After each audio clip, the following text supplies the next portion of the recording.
Okay. I teach anatomy and physiology. I'm in the Department of Biological and Physical Sciences in the Arts and Science Division. As a faculty member, I have worked with many students that qualify for a variety of disability services. Everything from interpreting to I've worked with several students that were blind. I've had students with learning disabilities and basically learned how to not only perfect my teaching from meeting the needs of all my students, whether they're disability services or not, but also how to connect with them on making sure they know what opportunities they have to utilize the services that they qualify for disability services. The biggest thing is to never feel like they can't approach a faculty member. Every faculty member is aware of disability services and our requirements from an instructor perspective that they should always feel comfortable to go to that faculty member to get them the verification form to let them know what they qualify for. And really, never are they going to be asked about why they qualify for disability services, but I will ask students based on what their form says they're allowed to have or they qualify for, what they feel is necessary. So for example, I may have a student that qualifies for a note-taker notebook, but then they'll say to me, you know what, I'm good with not having that. I think I'm going to try to take my notes on my own. But I'll always tell the student, if you at some point decide, you know what, I've been trying to take them on my own, but I'm not doing a very good job or I'm not being successful in the course, don't feel that you can't then ask for something that you qualify for that maybe you didn't start out in the semester utilizing. I do require, and most faculty will ask, that they provide the paperwork within a timely manner. For my courses, I tell them I want that information by the end of the second week. And really, that's self-advocating, not to feel embarrassed that you qualify for those services, but I want to know what I can do from my perspective, so I need them to present that form to me and then generate a discussion. And I'm not going to ask them in front of the class. If they hand me the paper at the beginning of class, oftentimes what I'll say is, you know, can you stay after class for a couple minutes or can you come see me during my office hours? And then I'll generate that discussion with them. And to be honest with you, when it comes time for the second exam, let's say they took the first exam and maybe they didn't perform what they had hoped and they didn't take advantage of all the resources, I may ask them to come visit me again and say, you know what, let's try some of these things that maybe you didn't utilize before that may be helpful. So I think it's important that they are self-advocates, that the faculty member are never going to frown upon that. Some may be more proactive than others. I'm very proactive about it. Other people may not react until they get that paper physically. So never be afraid to present that as timely and as quickly as they can. Not about the disability, but what kinds of assistance they may need. Yeah. I will often ask them, it depends on how early in their career. Most of the courses I teach are kind of later courses, so they've already been on campus and probably utilize the services in other courses. So sometimes I will just flat out ask them, okay, what do you know that you have used regularly and you found to be beneficial? So I kind of will generate a discussion with them. We work in laboratory groups quite often, so a lot of times I'll ask them about working with others. Again, it's not that they have to disclose it with others, but sometimes I try to link them up with other student resources so that they know, okay, I'm willing to provide whatever I can, but sometimes there are things that they can get from their group activities as well. How can a parent help you to assist their student? I think the biggest thing is understanding that I cannot disclose any information other than what would be printed, say, in the directory on campus when it comes to that student. So I cannot provide grades. I can't even give progress to say they're passing or they're failing. So if a parent approaches me about that, while I understand from a parent perspective I want to help them, legally I'm not able to do that. So just to know that if you approach a faculty member and you don't get the response, that's the reason why.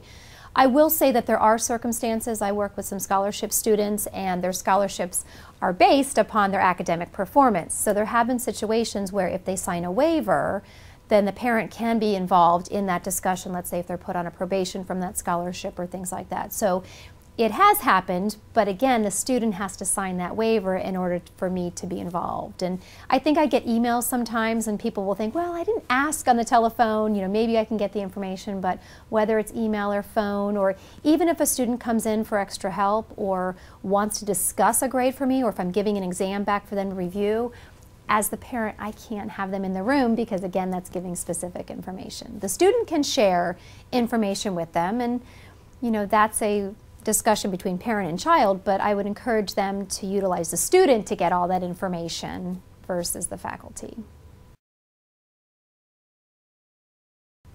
What advice would you give a high school student who is planning on attending Columbus State?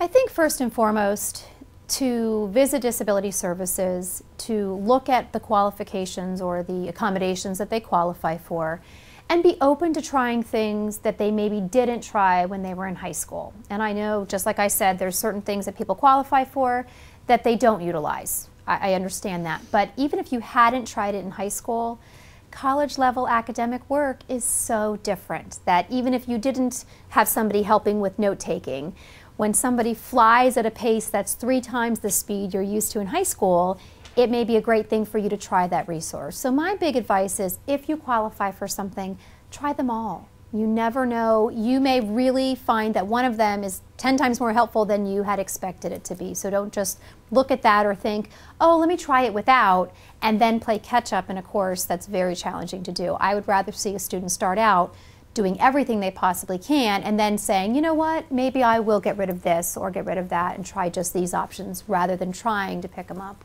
at the end. So with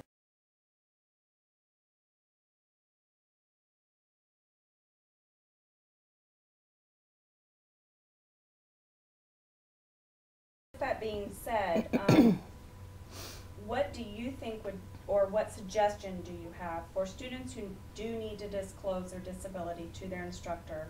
The best way to communicate that, or do you recommend that they meet with you one-on-one to talk about it? Maybe before class, after class? What suggestions do you have to help guide them into the appropriate way to let you know? Yeah, I've seen it each way. I can honestly say some have sent it by email and never had a conversation with me about it, which I don't prefer. I've had some that hand it to me at the beginning of class, and then I've had many, probably, if you ask me what my preference is and what I've probably seen the most, is a student that waits after class, that may walk with me back to my office or even show up during one of my office hours and just say, okay, here's my accommodation form.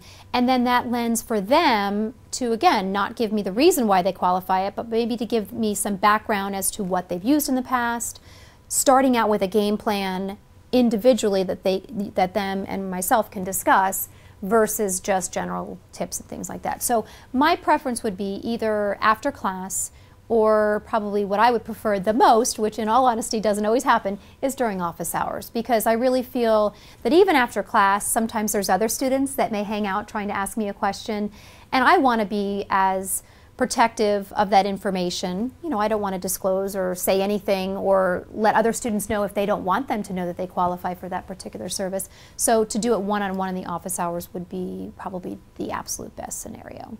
But I will say with that, I've been at Columbus State now for 10 years, and never once have I had a situation where other students judged in any way a student that qualifies for disability services. To be realistic, they're going to know, for example, if they take their test at disability services, well, Mary's always in lab and class, and then when we take a test, Mary's never here.